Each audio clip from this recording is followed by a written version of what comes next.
Más que una representación objetiva del territorio, un mapa es una herramienta que permite crear la realidad desde un punto de vista subjetivo y casi siempre con un fin específico. Gracias a la tecnología actual, la posibilidad de hacer mapas ha dejado de pertenecer únicamente a quienes detentan el poder político, gobiernos o ejércitos, y económico, empresas petroleras, hidroeléctricas o mineras.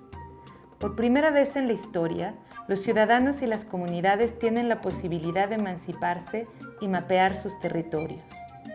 Este tipo de mapeo es fundamental para las comunidades rurales que buscan proteger sus tierras, como ocurre con el mapa Guarani, elaborado por miembros de este pueblo originario de Ecuador, amenazado por la industria petrolera. Se conoce como cartografía participativa a este recurso colectivo fundamental de elaboración de mapas para defender el territorio. Aplicaciones como Waze y proyectos como OpenStreetMap son ejemplos de lo exitosa y útil que puede resultar la versión digital de esta herramienta, tanto en el campo como en las ciudades. La cartografía crítica, por otra parte, denuncia el statu quo y a la cartografía tradicional que se encarga de respaldarlo, y nos invita a ver el mundo desde enfoques más diversos. Un ejemplo de cartografía crítica es el mapa del colectivo Geochicas, que señala la escasez de calles con nombres de mujeres ilustres en las ciudades iberoamericanas. El trabajo de este colectivo hace patente la baja participación de las mujeres en la elaboración de mapas urbanos, a la vez que denuncia el poder patriarcal detrás del crecimiento de las ciudades. El mapa también es una herramienta narrativa por excelencia. Cada uno cuenta una historia o al menos aporta un punto de vista sobre un relato que ya existía. El mapa de Iguala, Guerrero, diseñado por el colectivo Forensic Architecture, narra la desaparición de los 43 normalistas de Ayotzinapa a partir de entrevistas, objetos encontrados e información pública que el colectivo recopiló. Al estudiarlo queda claro que lo omitido en un mapa, todo lo que no se cuenta, constituye una parte fundamental de lo que representa. En esta edición, la revista de la Universidad de México ofrece a través de mapas novedosos un panorama amplio de los distintos aspectos que abarca la cartografía moderna. Muy buenas noches. Dice la cartógrafa Mary Price que en la historia de la humanidad los mapas han sido muy excluyentes. Para abordar esta cuestión y sobre todo el asunto o el fenómeno del mapeo colaborativo, recibimos hoy, con muchísimo gusto, a Miriam González y a Céline Jacquin. Muchas gracias, chicas, por venir a hablar de este fenómeno social con nosotros. Gracias, Yael. Díganme, cuéntanos un poco, ¿están de acuerdo con que los mapas históricamente han sido muy excluyentes? ¿Y de qué manera el mapeo colaborativo quizás viene a atender este problema? Un mapa representa una realidad en específico de un lugar y un momento, entonces el que ciertas personas solamente den en ese mapa información y datos sí puede crear cierta excluyencia en gente que no está participando en ese mapeo, sí puede ser excluyente desde tiempos antiguos, yo creo que sí puede ser excluyente. Los mapas son desde la antigüedad una herramienta de conquista, de explotación de los recursos, entonces claramente es una herramienta hecha por ingenieros y las ingenierías, como siempre y hasta el día de hoy, son carreras muy masculinas, entonces por ende las mujeres han participado muy poco en la creación de conocimiento en los mapas. O sea, dijéramos que una primera categoría de gente excluida por la cartografía tradicional son las mujeres. Sí, y podríamos decir muchos otros grupos de población vulnerables, ¿no? Que no participan en la creación de conocimiento en general, lo cual ha sido siempre por las élites. Estuve de hecho leyendo que en muchas comunidades los mapas no eran accesibles, o sea, se hacían mapas pero no eran accesibles para toda la población, precisamente por ser considerados pertenecer, ¿no? Tener un saber que no podía ser compartido porque tenía sus peligros, quizás. Sí, información da poder al final, entonces también sería esas poblaciones a no tener conocimiento de dónde están sus límites territoriales o qué hay ahí de elementos que pueden ser favorecidos para otras compañías, otros organismos, sí, ¿cómo se llama? No han sido tomados en cuenta para que también ellos vean esos conocimientos, ¿no? ¿Podemos hablar un poco en cómo un mapa da poder justamente, tanto a las comunidades como a los que tienen ciertos mapas sobre las comunidades? Bueno, simplemente ahí estamos en una dicotomía entre el conocimiento experto y el saber local, ¿no? El conocimiento experto tiene sus procesos de creación, de validación, un montón de procesos que lo hacen un conocimiento válido. Y hay una tendencia en general por el conocimiento reconocido, ¿no? Por la academia, de que el saber local con pocos procesos más orgánicos, entonces valen menos.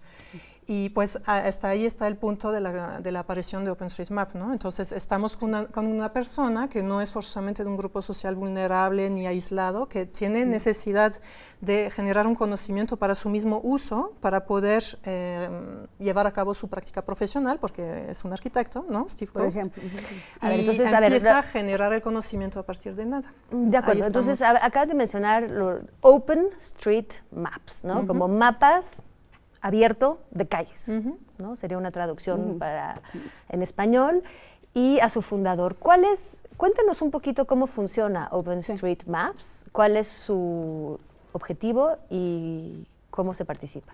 Nace la iniciativa de OpenStreetMap en 2004 y el motivo fue básicamente porque Steve Coast estaba estudiando en The King College en el Reino Unido y de repente se da cuenta que para sus estudios requiere cierta información que ya está recopilada a través de la institución que es de cartografía de Reino Unido, que es como el INEGI de allá se puede decir. Entonces toca la puerta y dice, oye, ¿qué es esa información? Y le dicen, no te la puedo dar porque es cerrada y tiene además un costo. A pesar de que esa información ya fue pagada por los impuestos que tú y yo estamos pagando en cualquier lugar del mundo, ¿no? Entonces él dice, ¿cómo es posible esto? No puede ser que esa información no me la quieran compartir cuando es de todos y para todos, ¿no? Entonces eso era antes de lo que es hoy en día el Open Data, si quieren luego platicamos un poquito de esto. Entonces lo que decide hacer Steve Coast es hacer un algoritmo, una herramienta en la cual es una plataforma que se puede mapear con 3 elementos sencillos, que es punto, líneas y cuadrantes, o sea, polígonos se puede decir. Y a través de eso él comienza a mapear lo que es el barrio donde él hacía falta de información en Londres. No se da cuenta que después de este fenómeno, hoy en día, después de varios años, todo el mundo se encuentra mapeado a través de cosas colaborativas en todos lados, ¿no? O sea, él empieza a mapear con qué, o sea, agarra y baja una herramienta, o sea, es digital este mapeo y es a través de una imagen de satélite. En ese momento todavía no era así, hoy en día sí es así como tú lo mencionas. En ese momento él fue con una bicicleta y con un GPS haciendo trazas acerca de dónde podía ir a andar en la bici. Entonces esas trazas se llaman GPS tracks, que son también como archivos que te mencionan un punto georreferenciado en conjunto con esa línea que estás dibujando en ese momento. Y así él comenzó a hacer ese trazo. De hecho, te mandé un video donde menciona también cómo se fue eso formando poco a poco y se ve ahí muy a la mano cómo fue funcionando. Sí, de hecho, es un mapa que en cierto modo parece paralelo, un proyecto paralelo al de Google, que es quizás el más conocido. ¿Cómo compararían ambos sistemas de mapeo? ¿Sistemas desde la creación te refieres o desde el uso? Ambos. Podemos empezar por la creación, no, por el uso, que es quizás lo que estamos más familiarizados. Yo creo que todos hemos usado un mapa para navegar, los mapas son para navegar en una ciudad. Buscamos en mapas las cosas, generalmente en Google. Bueno, la enorme diferencia es la licencia abierta de los datos y la posibilidad muy fácilmente de descargar esos datos, ¿no?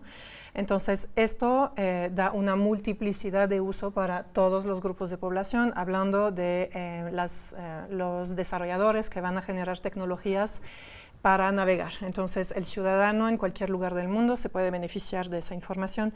La información, los mapas se desarrollan de manera muy desigual en el mundo para los mapas comerciales y para OpenStreetMap. Entonces, en los países pobres, típicamente, los mapas comerciales son muy pobres porque no hay interés comercial ahí de desarrollar esa información y para las empresas comerciales significa un costo generar esa O información. sea, Google, los mapas de Google, que sean por satélite o que sea el Google Earth o Google Maps, son los que estamos llamando mapas comerciales. Sí, O sea, por entre ejemplo, pero hay varios, muchos otros. hay varias compañías. Hearmap, Sí, hay Hearmaps, como dice Celine, está también TomTom, son varias compañías que se dedican a hacer mapas comerciales. los De mapas acuerdo. Apple, Y entonces hay encuentras en variedad. estos mapas comerciales encuentras cierto tipo de información, como hoteles, me imagino, como tiendas. Sí, en como- base al en modelo de ciertos negocio, lugares del mundo. Sí, exacto. En base al modelo de negocio de la compañía de mapas, se van a enfocar en cierta información que ellos consideran útil para sus clientes. Como decíamos, ahorita, ¿cuál es el modelo de Google Maps? El modelo de negocio es publicidad, entonces te va a decir, ve a tal restaurante, luego das también tu review para que también se mencionen ahí las estrellas, todo va un poquito de la mano con el uso gratuito, entre comillas, porque finalmente lo que ellos consumen de ustedes son los usuarios, ¿no? Nosotros somos los usuarios.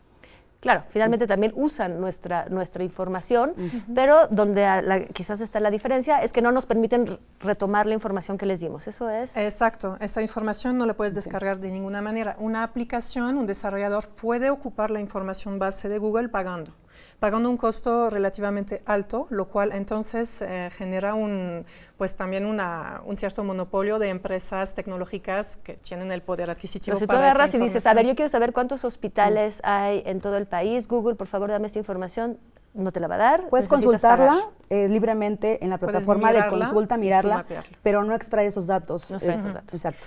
Mientras OpenStreetMap permite a todos los usuarios, que es el ciudadano, el estudiante, el investigador, el planeador urbano, el desarrollador, utilizar esa información de 1000 maneras posibles. Y eso a su vez permite que el campo del desarrollo urbano, desarrollo territorial, tenga innovación a su vez, porque toda esa gran comunidad de expertos de 1000 especialidades diferentes aportan su conocimiento, ¿no? Sí, porque además, no solo, según entiendo en OpenStreetMaps, no solo hay la información que Google considera pertinente, sino las diferentes informaciones que las poblaciones en las Exacto. distintas geografías consideran pertinentes. Y entonces, al bajar esas informaciones, estamos bajando informaciones de todo tipo, Sí, exacto. para diferentes estudios. Sí, adicional a eso, como comentábamos, todo lo que es la parte comercial de los mapas se enfoca en lugares que tienen economías favorecidas de alguna forma, ¿no? ¿Qué pasa con esos lugares donde Latinoamérica, en México, muchísimos lugares donde no hay esa información y tampoco no hay un modelo de negocio para poder también costear esos mapeos? Finalmente ahí entra la parte humanitaria de OpenStreetMap. Humanitaria. Entonces, Vamos a hacer un corte, porque creo que estamos llegando al meollo de lo que queremos tratar. Estas son las grises, estas son las no mapeadas. Nos vemos después de este corte. Estamos con las geochicas. Les vamos ahorita a presentar su proyecto. No se vayan.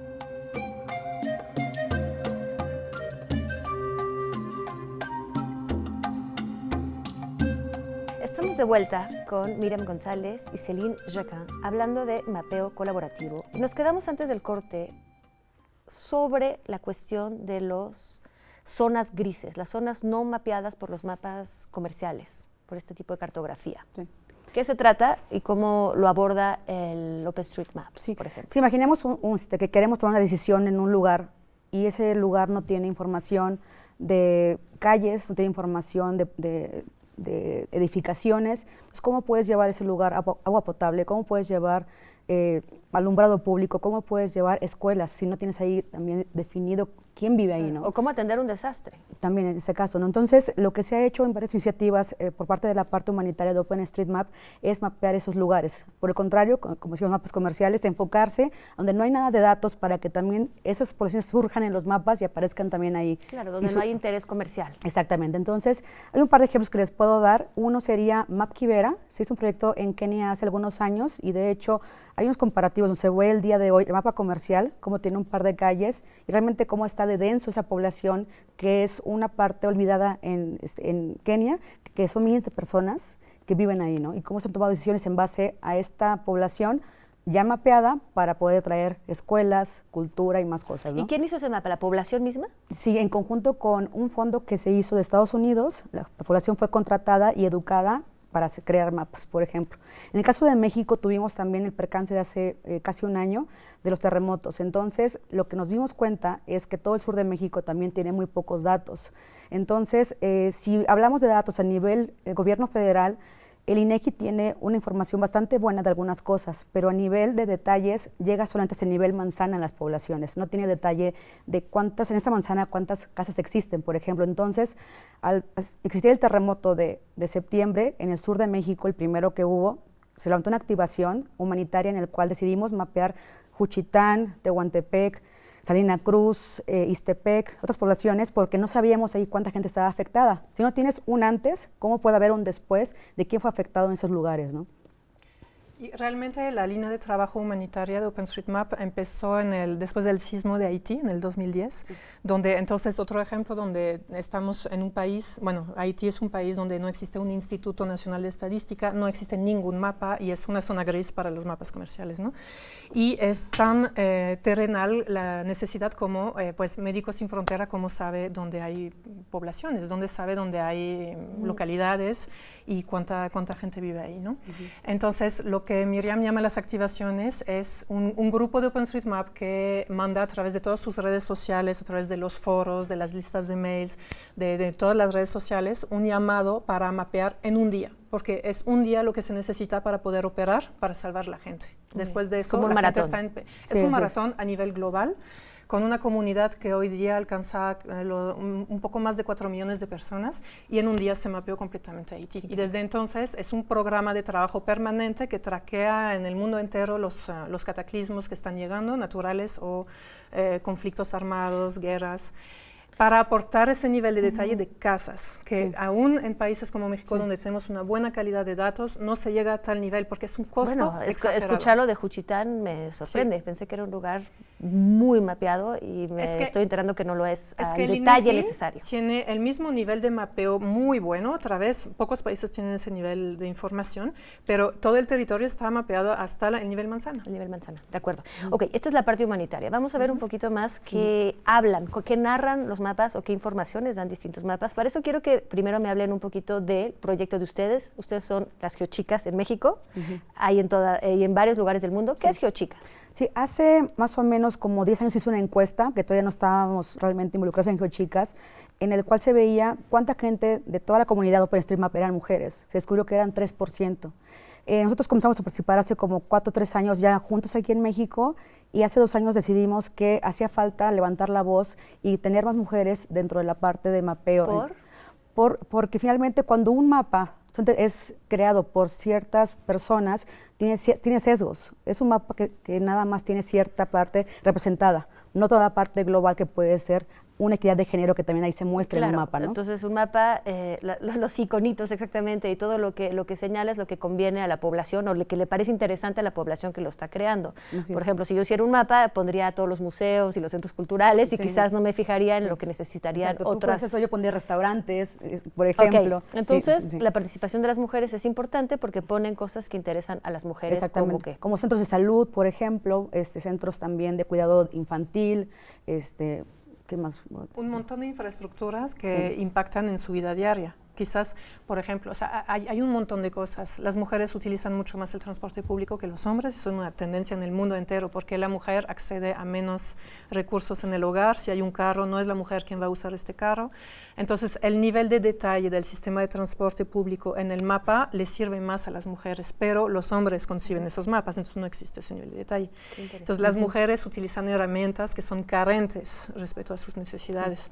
Un montón de servicios y equipamientos que respecto a la infancia, a la mujer, a los adultos mayores que las mujeres cuidan en mayor proporción, etcétera, etcétera.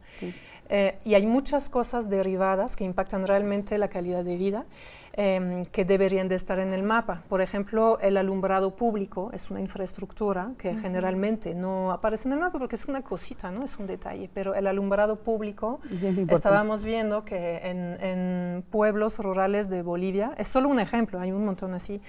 La falta de alumbrado público hace que las mujeres no van al baño. Los baños comunitarios se encuentran fuera de las viviendas y entonces tienen una serie de repercusiones de salud debido a no ir al baño lo suficiente.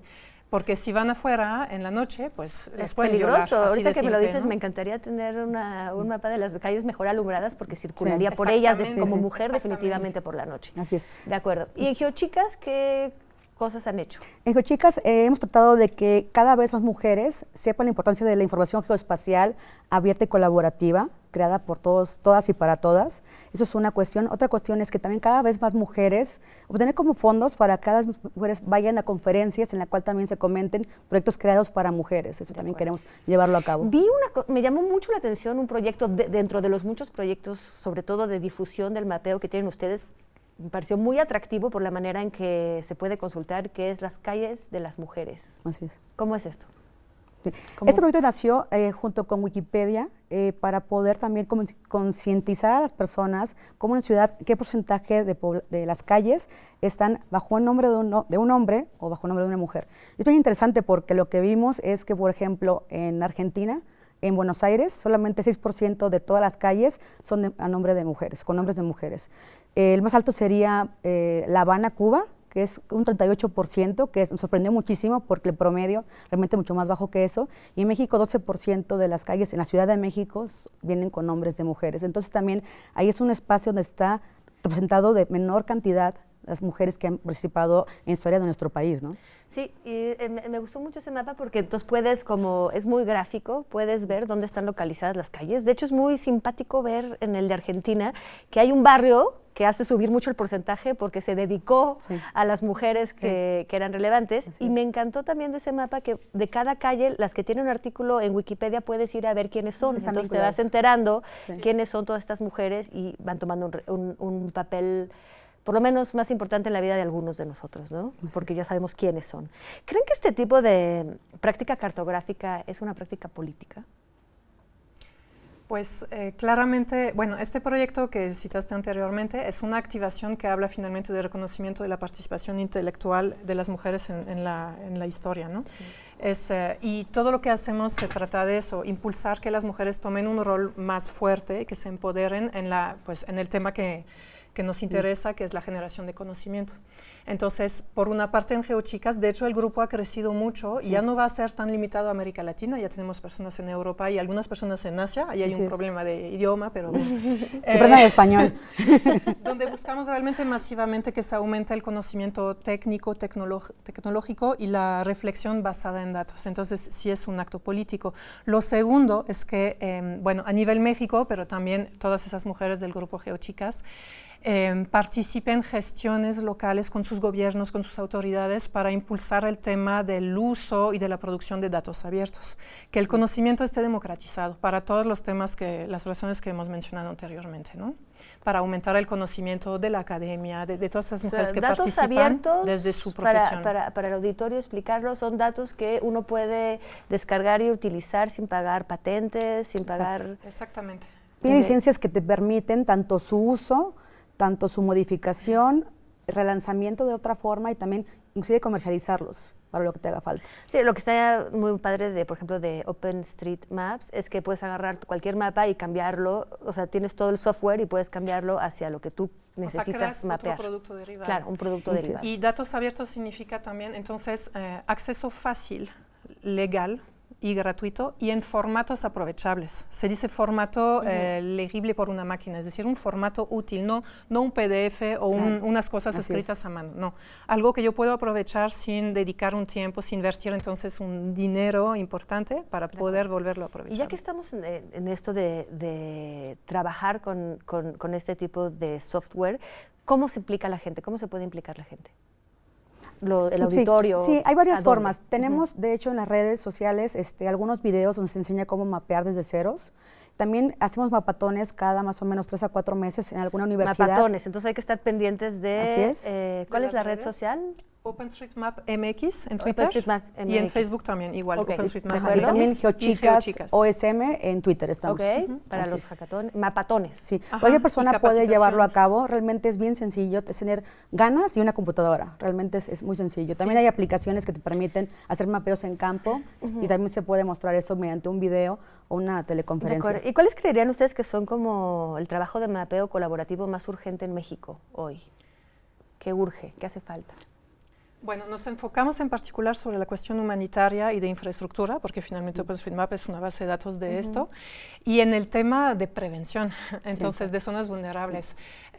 Colaboramos recién, fuimos invitadas a formar parte del grupo de trabajo de datos abiertos y tecnologías humanitarias del Consejo Nacional de Protección Civil, de Senapred.